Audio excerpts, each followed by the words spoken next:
Closer to home, we have an update for you on a local story that we've been covering for a while now. The cleanup of homeless camps on state land in the Sandy River Delta near Troutdale has been paused now for 2 weeks. Tonight, a KATU investigation digging into the reason for that pause and some of the mounting costs to taxpayers. KATU's Christina Giardinelli has been digging into some internal emails and documents that she's obtained and joins us at the live desk to break it all down. So, Christina, these documents that you're talking about suggest the state was aware that law enforcement would not help in those cleanup efforts.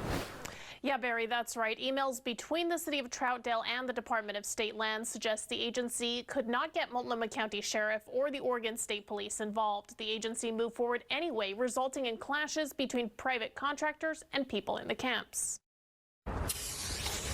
Clashes between private contractors hired by the state to clear homeless camps and the people who've been living at those camps. Some, like Benny Bales, say it's been home for over a decade. What you want us on your sidewalks, join everybody downtown. We're not wanting to live that lifestyle.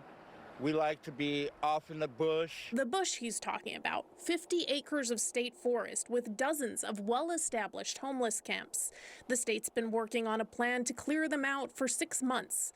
Troutdale City Manager Ray Young says he's been pushing them to do it for much longer. Well, the camps out at the Delta, the Sandy River Delta, have been there for decades, literally. And even though it is outside the city limits of Troutdale, we are adjacent to it, and it impacts our citizens and our businesses greatly. I obtained emails between Young and the Department of State Lands that show the agency tried to no avail to get help from Multnomah County Sheriff's Office and the state police. This cleanup is progressing without the support of any law enforcement.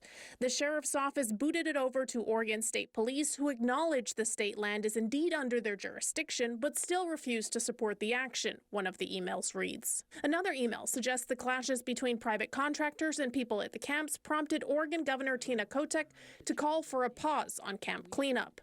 Documents I obtained show the security company estimates it spent over $6,200 to recruit, train, license, and outfit security officers. It says the state will need to pay that same amount again once the pause is lifted.